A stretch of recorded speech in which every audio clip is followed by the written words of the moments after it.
Bonjour à tous. Ici la sentinelle jeune d'Afrique et du monde.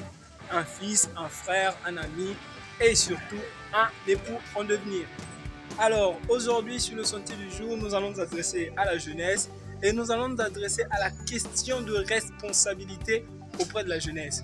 Pourquoi la question de la responsabilité? Parce que je suis jeune et j'ai rencontré beaucoup d'autres jeunes qui ont pratiquement le même problème. C'est la question de liberté.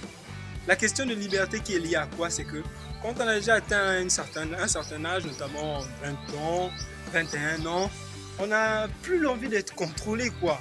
C'est-à-dire que le côté où les parents sont tout le temps derrière nous à nous chercher à savoir qu'est-ce que vous faites, tu étais où, tu es sorti, pourquoi tu rentres à telle heure. On a tous rencontré ce problème-là qu'on essaye vraiment de corriger et pour essayer de bénéficier d'une certaine liberté. Parce que quand on est jeune, quand on est dehors, ce n'est pas toujours qu'on est en train de faire des mauvaises choses. Parfois, on a des choses importantes à faire. Mais parfois que les parents ne comprennent pas ou que les gens autour de nous, nos tuteurs ne comprennent pas. Alors ce problème, il est lié à quoi? À la responsabilité. Pourquoi? Parce que si vous corrigez ce problème de responsabilité, vous remarquerez que vous aurez un peu plus de liberté avec vos parents. Pourquoi on va s'intéresser à la liberté? On va s'intéresser à la responsabilité qui est liée à la liberté. Je suis jeune, moi aussi je suis passé par là. C'était difficile pour moi de sortir. Même rentrer à 18h là, c'est tout un calvaire. Voyez-vous? Pourtant on a des choses, on aimerait passer du temps avec ses amis, on aimerait traîner, on aimerait discuter. Mais pourtant c'est pas facile quoi. Maintenant, comment j'ai pu bénéficier d'un peu plus de liberté? Aujourd'hui il m'arrive de rentrer à 21h. Sans trop de difficultés, quoi, sans problème.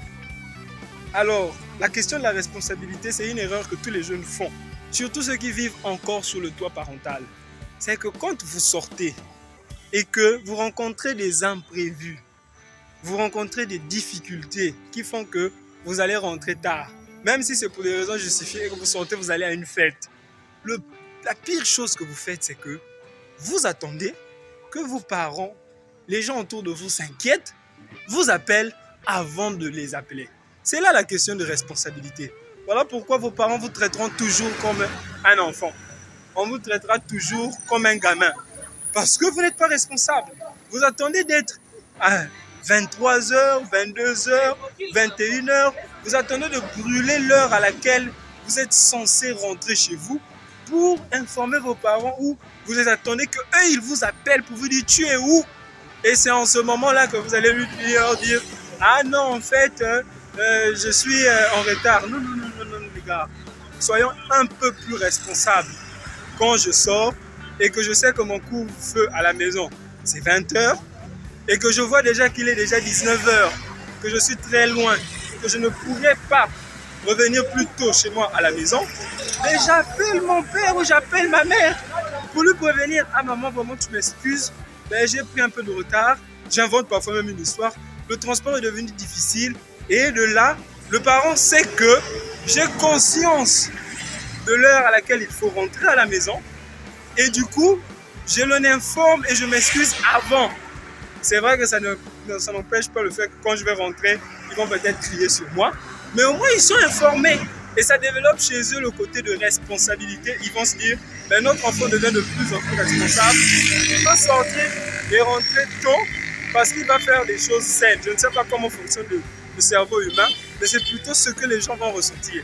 Mais quand vous ne le faites pas, qu'est-ce qui se passe en fait dans les cœurs et dans le cerveau de vos parents? Vous êtes sortis, vous êtes censé venir à 21h ou à 22h. Il est 22h, vous n'êtes toujours pas là. Le parent se dit, ce canard-là, il se fout de moi. Parce qu'il vit sous mon toit. Je lui ai dit, il rentre à 20h. Mais là, il rentre pas et il n'appelle pas. Il se fout de moi. Ça, c'est la première réaction. Ça traîne, vous n'appelez toujours pas. La deuxième chose, il va peut-être se dire que, surtout si ce n'est pas dans vos habitudes de rentrer en retard, il va peut-être se dire que un malheur vous est arrivé. Vous avez peut-être rencontré quelque chose de bizarre en route. Vous avez peut-être fait un accident. Vous avez peut-être été kidnappé. On est en Afrique, il y a beaucoup d'insécurité. Donc vous avez peut-être rencontré un problème en route qui fait que vous n'êtes pas là. Surtout quand ce n'est pas dans vos habitudes. Et donc les parents s'inquiètent. Donc vous inquiétez vos parents avant de rentrer. Et c'est ce qui fait que prochainement, Quand vous allez demander la permission, on ne va pas vous l'accorder. Ça, même moi, parent, je ne vous l'accorderai pas parce que vous êtes irresponsable. En ce moment, vous allez me dire, mais en quoi est-ce que j'ai fait quelque chose de mal? Je suis juste sorti, je suis rentré juste à une certaine heure. Eh bien, votre irresponsabilité, c'est la présence d'esprit de votre heure de rentrée. Mais si vous avez ça présent dans votre tête et que vous savez que vous devez rentrer à telle heure et que vous êtes en train de brûler cette heure-là, vous aurez dû appeler vos parents plus tôt. Alors les gars, corrigez cela. Cela permettra d'améliorer votre image et votre responsabilité auprès de vos parents.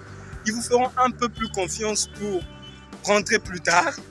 Et peut-être que vous allez bénéficier d'une liberté meilleure. C'était La Sentinelle, jeune d'Afrique et du monde, un frère, un ami, un fils et surtout un époux en devenir. Au revoir.